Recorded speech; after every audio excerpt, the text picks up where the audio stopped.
That's the issue. I could have stopped him. I could have stopped him. It's me. It's me. Definitely my fault.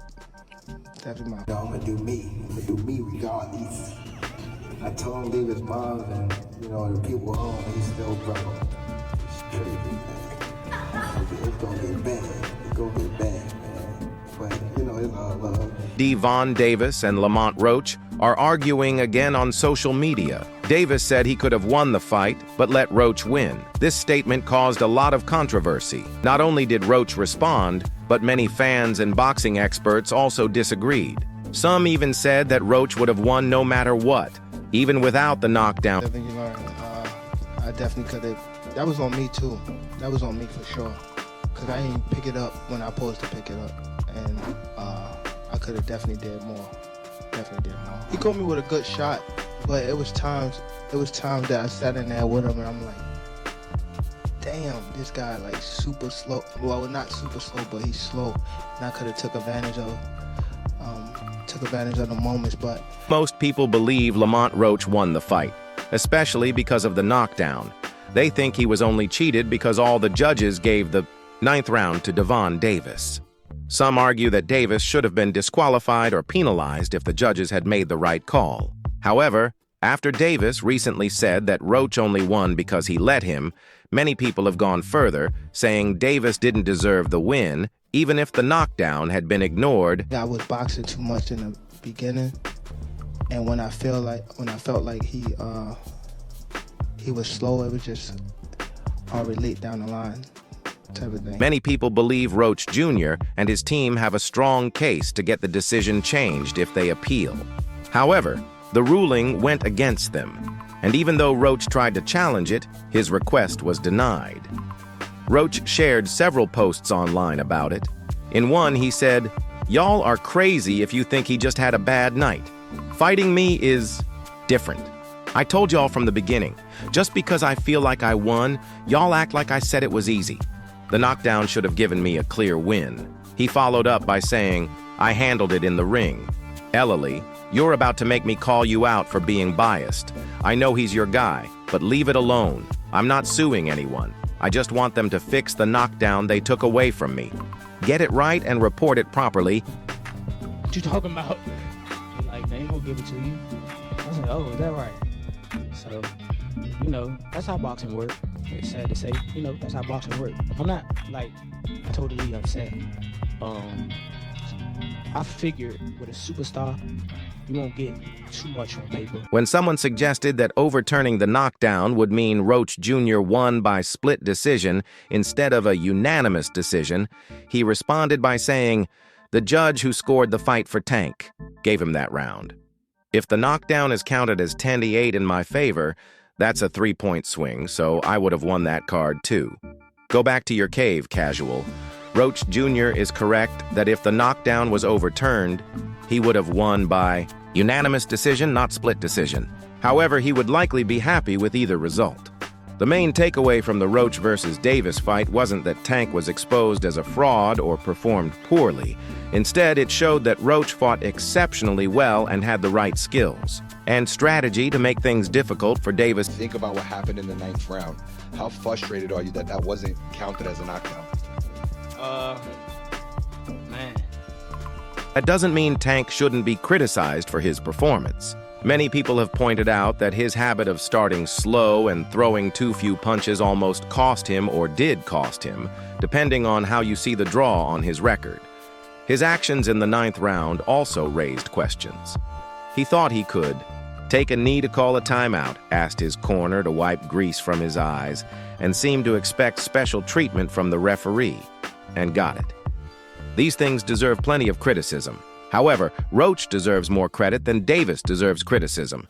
He took on an elite counterpuncher and outsmarted him, answering almost every Davis left hook with a right hand. He didn't fall for Tank's traps and feints, but instead stayed patient and set his own traps. I damn sure thought I had it, especially when they announced the score for him. I was like, oh, they gonna give me a split decision win. I was like, oh, yeah. Honestly, I thought I should have won without that being counted a knockdown. Look, I ain't the ref. I ain't really, you know what I'm saying? Like, if he had to wipe. When Roach traded punches, He did it just long enough to show Davis he wasn't backing down, then quickly got out of the exchange. He also showed he has an incredible chin. Even though his defense, anticipation, and counter-punching helped him avoid most clean shots, he still took a few solid punches to the jaw and kept going. Something Tank's opponents usually don't get to do. Many in the boxing world dismissed this fight as a pointless mismatch. However, some of the sharper analysts saw Roach as a serious challenger who could make it competitive.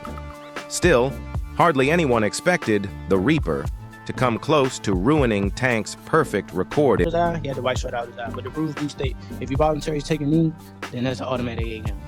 But it is what it is. I wasn't relying on that. I was relying on what I was doing in it. I think I was taking control. I think I was landing more shots. I think I was landing more power. The outcome serves as a lesson for superstars. Take the biggest fights when you can, because sometimes the stay busy fight is the one that catches you off guard. Still, any damage to Davis's reputation can be fixed quickly. All he needs to do is agree to an immediate rematch with Roach and win convincingly. At the post-fight press conference, Davis hinted at a bigger fight happening first, though he didn't say what it was. Some speculated it could be a showdown with Stevenson, but if that was Team Davis's plan, the fight has now lost some of its excitement.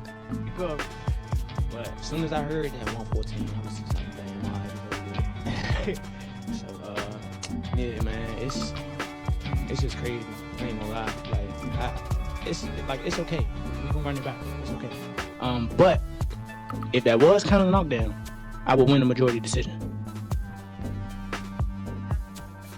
Yeah, Lamont, this is Matt from Davis versus Roach 2 needs to happen, and it needs to happen next. The fight should take place in a location where Davis's Baltimore fans and Roach's DC fans can come together to create an electric atmosphere. It should also be somewhere that ensures fair officiating, meaning New York's Willis, who is usually a good referee, should not be on the commission's shortlist. Right now, Tank Davis finds himself in an unfamiliar position.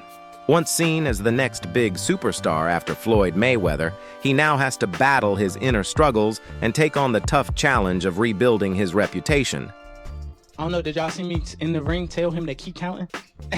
he started counting. I was like, why you stop? Like, keep counting. But I honestly don't know. I don't know. But Davis came into the fight as a heavy favorite, with many expecting him to earn his 29th career knockout by stopping Roach, who was making his lightweight debut. The pro-Davis crowd was ready for another highlight reel finish, but things didn't go as planned. Instead, Roach stood his ground, took Davis's hardest punches, and fired back with shots that shocked both Davis and the crowd. Known for his patience, Davis started slow, waiting for Roach to make a mistake he could take advantage of. However, Roach didn't give him many opening. The fight, yeah, just didn't do enough work. I thought that Roach's game plan was. But Roach never gave Davis the opening he needed to counter or take control of the fight. Davis started off smiling and talking to Roach, but as the fight went on, he had to get serious. When he realized Roach wasn't going to break under pressure. Roach Jr., 29, had faced Davis in the amateurs but came up short back then. However, this time he proved he was a different fighter.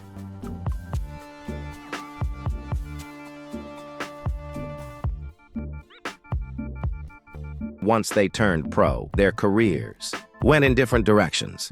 Davis became one of boxing's biggest stars, while Roach built a solid reputation but fell short in his only other world title shot, losing to Jamel Herring for the WBO super featherweight title in 2019. Davis's rise to stardom was cemented by his knockout win over Ryan Garcia in 2023, a victory that helped him claim the title of the face of boxing.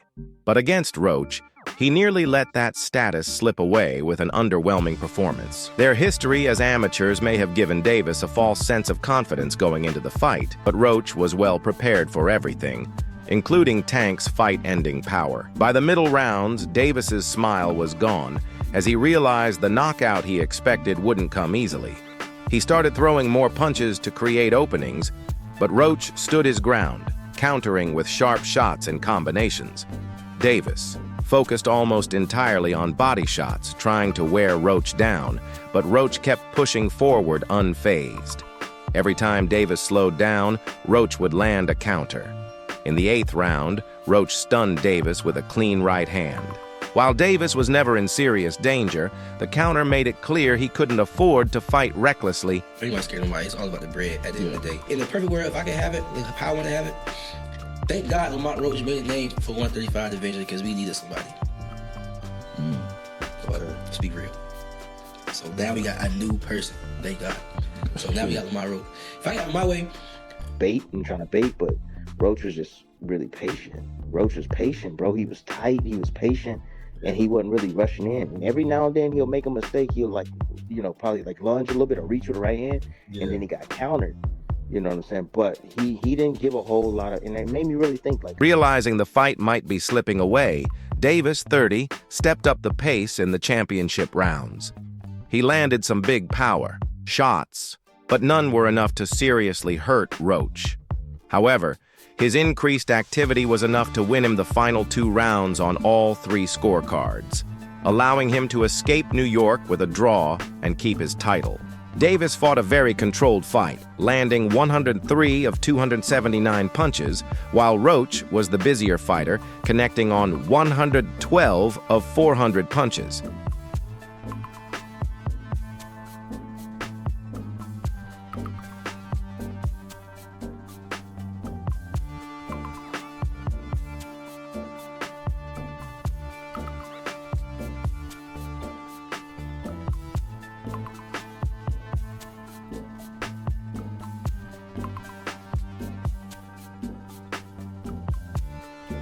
Davis's performance has left some boxing fans questioning whether he is still at his peak.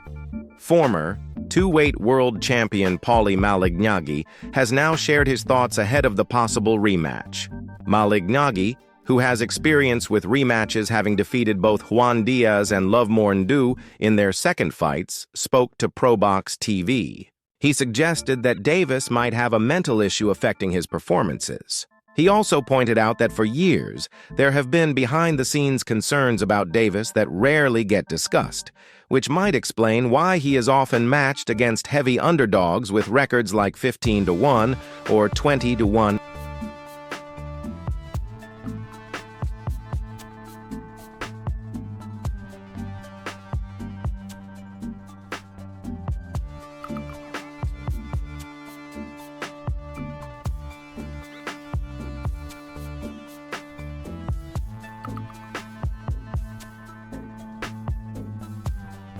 There's a rumor behind the scenes that Davis has a lot of front-runner tendencies, meaning if you push him hard enough, he'll break and fold.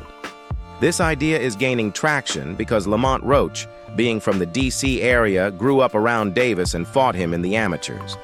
For years, this perception was kept from the public due to the relatively easy opponents Davis has faced in his career. Roach knew he didn't need to start fast. Instead, he measured his pressure, gradually increasing it as the fight went on. He understood what he was dealing with and aimed to test Davis's resilience over time. As the fight progressed, signs of this started to show. It was a great event. Great event. It was a great fight.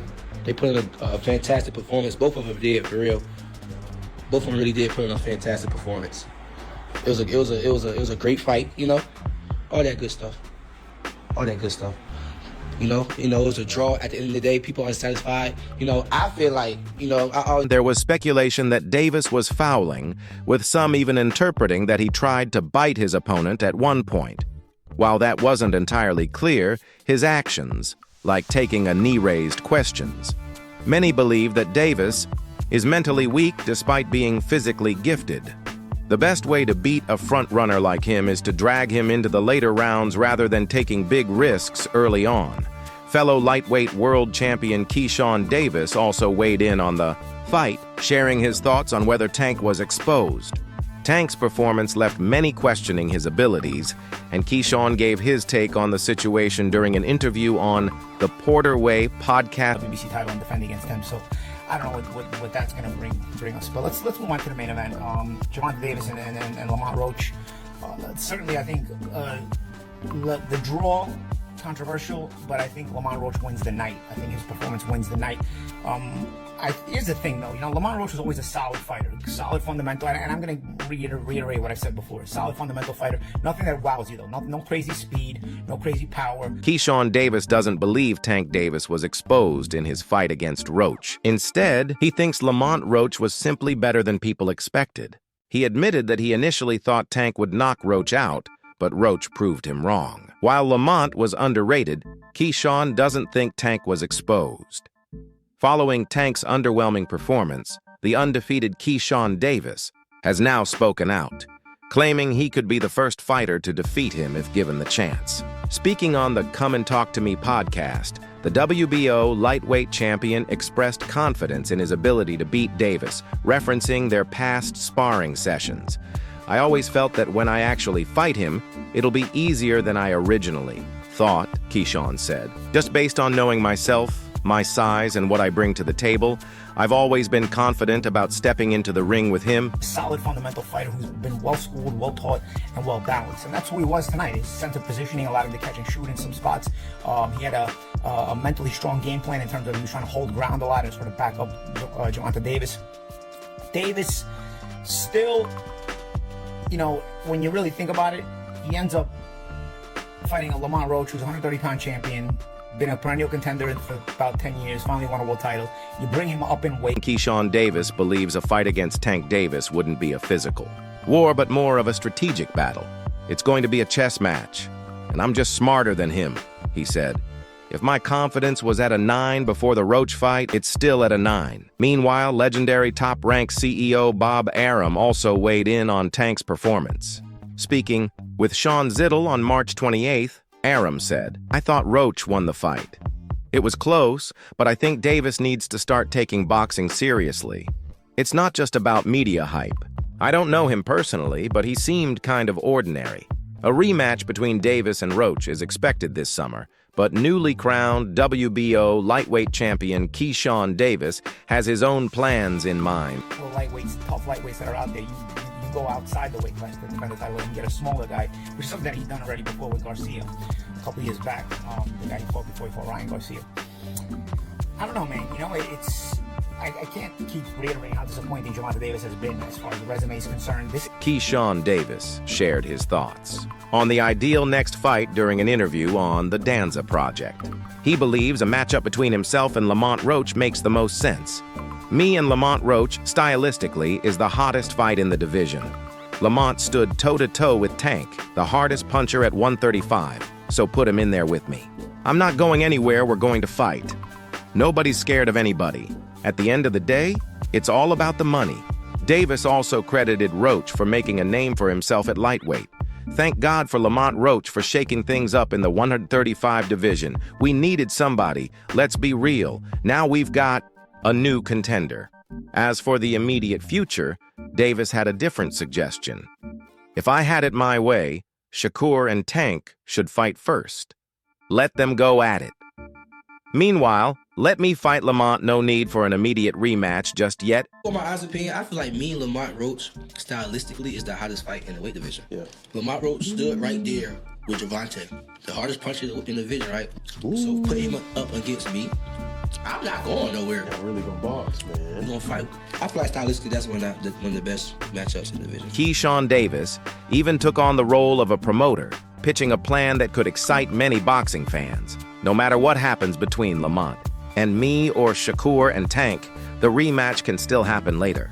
These are two incredible fights, one great matchup for Tank and another for Lamont. After that, Lamont could still fight Shakur, Davis said. That wraps up this update. For the latest news, moments, events, and action in the boxing world, stay connected by subscribing to our YouTube channel. Don't forget to turn on notifications so you never miss out on quality content. Until next time, peace out.